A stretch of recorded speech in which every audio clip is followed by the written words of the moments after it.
We have this zoo where during the day, all your animals are normal in their enclosure and everything is all hunky-dory. But at night, the humans go home and the animals get to wake up and live their secret life.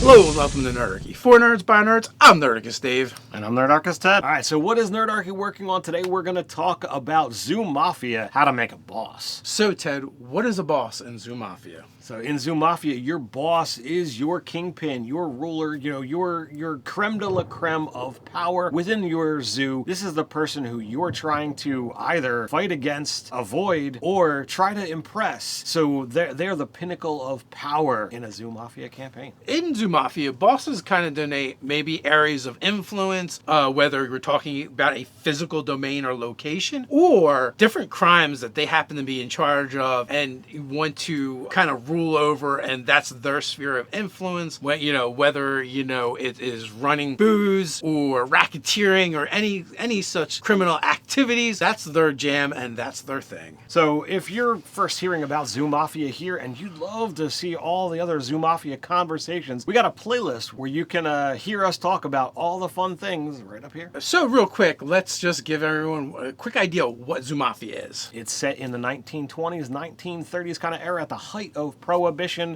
gambling and alcohol are a no bueno. But, we have this zoo where during the day, all your animals are normal in their enclosure and everything is all hunky-dory. But at night, the humans go home and the animals get to wake up and live their secret life where, you represent a gang, a mob, if you will, where you are trying to play adventurers who want to get made. They want to get into a family of recognized criminals, so you're going to go wild and do crime and not let the humans catch you. Yeah, they use weapons, they wear human clothes, they talk to each other, they do all the things you would expect people to do, but they're not people. They're not people.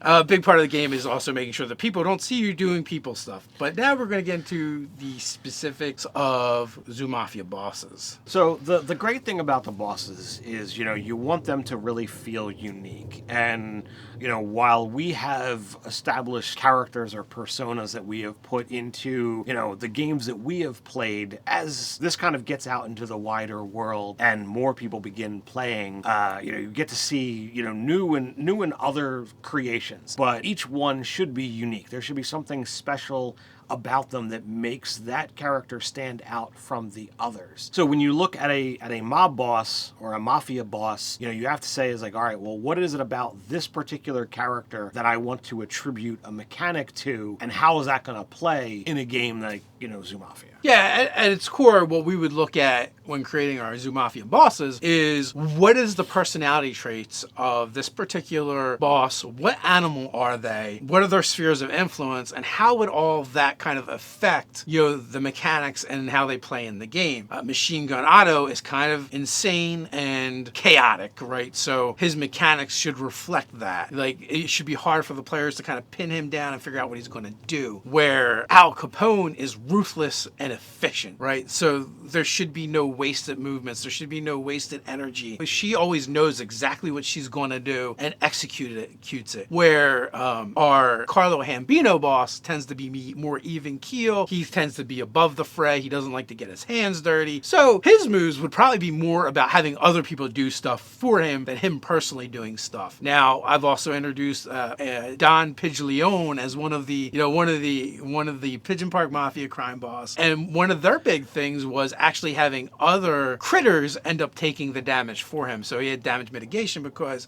he rules over a vast number of animals, but they're small and inconsequential compared to, maybe a warthog or a rhino or something. So like their thing is, also organizing, using others, and also having others sacrifice for them. Mm-hmm. So the idea of the mob boss, this is someone who has attained enough status that there should be a level of fear in dealing with them, because they have at their disposal a network of hired killers and thugs and goons doing all number number of things. It's not just one person running one particular racket or a couple of different rackets. You've got a pyramid scheme going on, and the power, all leads up. So if you don't have the ability to like set that into motion, then you're probably not dealing with a mafia boss yet. You're probably dealing with one of those underlings. Exactly. But you can, like we said, there's a playlist. You can check out all the things that we have going on with Zoo Mafia. You can even download the free quick start rules as well as the form fillable PDFs over on nerdarchy.com. We'll put links down in the description for you to check it out. You can also check out ZooMafiaRPG.com. Sign up for the newsletter so that you can stay apprised of all of the different updates as well as information when we launch this on Kickstarter. So if you have any comments about this topic or any other topic, feel free to leave them down in the description below. Let us know what you think. Share with the Nerdarchy community. While you're down there, don't forget to like, share, subscribe, do all those things that make the YouTube happy. Remember, we drop regular videos here on the channel, so come on back. So until next time, stay nerdy.